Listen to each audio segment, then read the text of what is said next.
Alright, nsaba government eri omubuyinza. You want manyango you know buyinza right now as I talk. It's time. Give us our freedom. Mutuwe dembe lyaffe. Mutuwe dembe lyaffe ly'obwebange. Muleme okulyogerako bwogezi. Ate nga temutuweereza. Bwe tugenda mu constitution whereby we have freedom of speech. Tuyina dembe ly'okweyogerera ebituluma. Ere dembe nalyo mwalijjako. Kubanga ayogera mu musiba. Ayogera attibwa. Kati dembe terikyaliwo.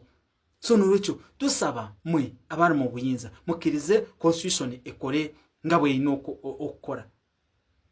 Mwagenze ne mukwata omwana eyavaayo n'aboogerako engero gye mwabbamu ssente z'omuwi w'omusolo. Si yekaze nga aboogerako. Naffe ffennyini abaakwatagana agabbi agakwata ssente z'ekaramoja ne gazibba. Ago tugasabira ne Sara yakufa singa gonna agafa ne bagaziika olunaku lumu. Ate mwe nga mukwata oyo muwala eyali agamba nti mwakwata ssente z'omuwi w'omusolo ne muzoonoona. N'olaba ogusajja ogwakwata ssente za Temangale ne guzibba. Bwe tuvaayo okwogera nti oyo mumusibe. Bwe tuvaayo okwogera nti oyo mumusibe.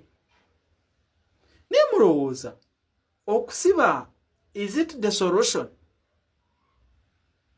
The only solution is agabbi agabba ssente zaffe z'omuwi w'omusolo okulekeraawo okubba ssente zaffe z'omuwi w'omusolo.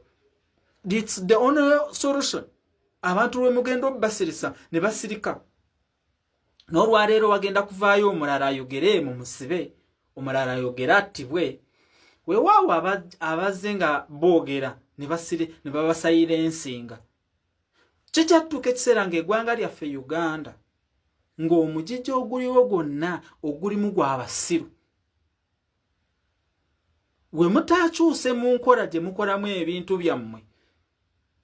Twandigenda kwekanga by 20 emyaka 2 mu maaso. Singa musigala nga mukola ebikolwa ebyo bye mukola ssaawa zino.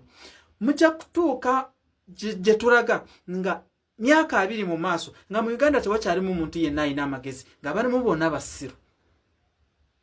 Yes.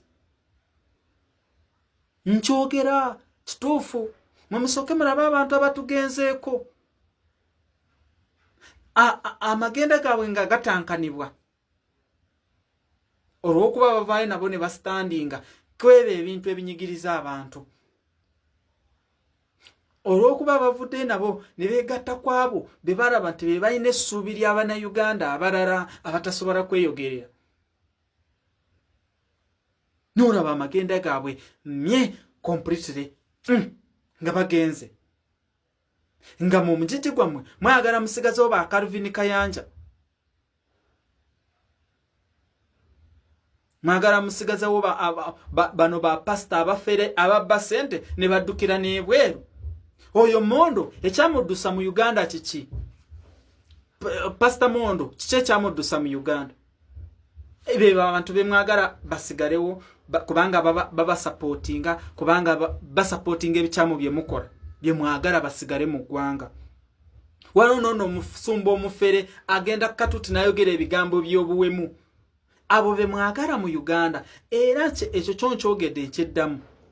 Bwe munaabanga temukyusiza ku bikolwa bye mukola okukwata abantu abavaayo ne boogera amazima ne mubatta ne mubasiba.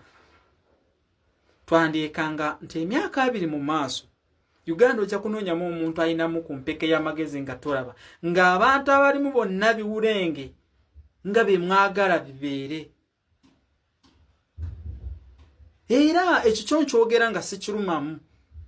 Uganda twandyesanga mu myaka 2 mu maaso tujja kwesangamu n'abantu ng'endowooza yaabwe yabanona okola ku TV ono.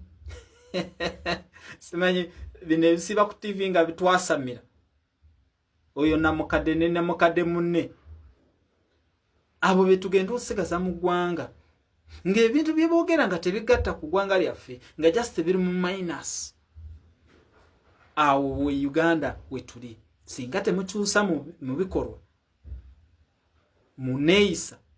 Okukwata abantu abavaayo ne boogera amazima ne mubasiba. Abamu n'amagenda gaabwe ne gatankanibwa. Ekyokulabirako Kaweesi.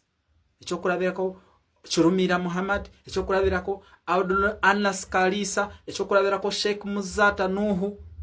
Amagenda gaabwe gatankanibwa okuva luli ne leero alipoti zaabwe mye. Anyway, Katonda wangaza, Katonda kuuma ensi yaffe. Aba bagirimu abagikolamu bye baagala bateekeko omukono gwa kyuma.